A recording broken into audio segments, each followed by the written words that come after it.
famille c'est Boulanger et mon prénom c'est Marceau. C'est atypique. Comme Sophie Marceau. C'est bien. Ok. Alors bonjour à tous. Moi quand j'ai reçu mon sujet, j'étais vraiment content et heureux de l'avoir parce que je me suis dit je vais faire un parallèle avec un livre que j'ai lu il n'y a pas longtemps. C'était un livre que j'ai vu dans un rayon et qui disait pour les personnes souhaitant être inspirantes et souhaitant être inspirées. Et là je vais faire un parallèle.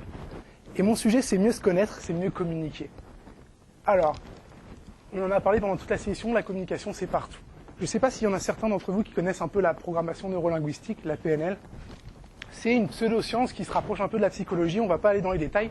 Mais dans la PNL, on parle souvent de filtres ou de cartes de réalité. C'est un peu comme des lunettes qui vont vous voir la réalité en fonction de vos valeurs, de votre passé, de votre vécu et de votre environnement passé. Ce qu'il faut se rappeler, c'est surtout que chaque personne a un filtre de réalité différent et que ce filtre de réalité permet de voir la réalité de manière complètement différente pour chacun d'entre vous. Ceci étant dit, je ne sais pas s'il y en a certains d'entre vous qui connaissent TED.com, les superbes conférences en ligne. Et je suis tombé sur une conférence de Simon Sinek qui parle du cercle d'or. Est-ce que certains d'entre vous l'ont déjà vu? C'est une des vidéos les plus vues. Et cette personne, Simon Sinek, qui étudie le marketing et qui fait de la communication, il dit qu'il y a une certaine façon de communiquer, il y a une certaine façon de communiquer, mais de manière profonde avec son auditoire et de faire passer un message bien plus que seulement le convaincre. Alors, son cercle, c'est quoi? Ça part du centre avec pourquoi, comment et quoi. Le pourquoi, c'est là que vous commencez votre discours. La plupart des personnes dans le monde actuel parlent juste du quoi. Lui, il dit que si vous voulez vraiment engager avec votre auditeur, vous allez commencer par votre pourquoi. Il parle pour les entreprises, mais aussi pour les individus. Dans son livre, donc justement le livre que j'ai vu et avec lequel je vais faire un parallèle, il parle de Martin Luther King. Mais je me suis dit, je vais prendre un autre exemple, je vais prendre mon exemple. Je ne sais pas si vous avez déjà vu les personnes au métro qui vous arrêtent et qui font « Hey, tu connais la Croix-Rouge? Hey, tu connais Oxfam? Hey, tu connais... » Ok, ils sont super ces gens-là. J'étais un de ces gars-là et j'arrêtais toutes les personnes. Et c'est un job, je suis payé pour ça.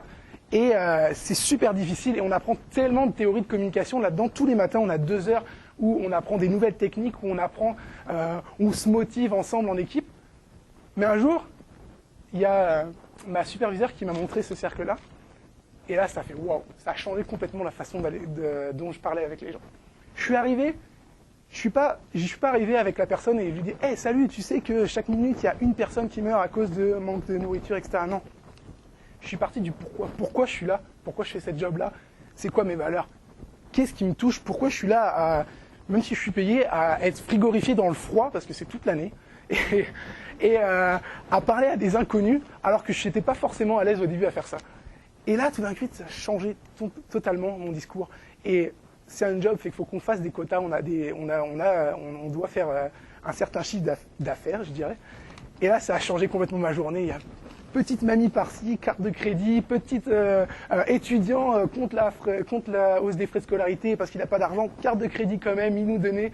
Bref, quand tu arrives à connecter avec la personne sur des valeurs, sur vraiment ce que tu ressens et pourquoi tu fais ton discours, là tu crées quelque chose de beaucoup plus fort. Et c'est pas juste une théorie de communication comme ça, c'est aussi lié à notre biologie. Et en faisant quelques recherches, on trouve qu'il y a 2 cerveaux. Je ne sais pas si vous avez pris le cours de psychologie de la décision au HEC. Et on parle de 2 cerveaux, le cerveau néocortex et le cerveau limbique. Le cerveau néocortex, c'est celui qui prend les décisions rationnelles, c'est-à-dire qu'on fait 1 plus 1, cause, effet, etc. Et c'est aussi lui qui gère le langage. Contrairement, le cerveau limbique, lui, c'est lui qui gère les sentiments et qui gère aussi les choix qu'on fait genre, au feeling. C'est pour ça que c'est si difficile des fois de dire « Pourquoi tu as choisi ça ?» Moi, je ne sais pas, je le sentais. On n'arrive pas à mettre des mots sur nos choix parce que c'est 2 cerveaux complètement différents. Et Simon Sinek fait le rapprochement en disant que le cerveau limbique, justement, c'est le pourquoi. C'est avec ça que la personne arrive à faire ses décisions, alors que le néocortex, il est juste là pour appuyer son pourquoi.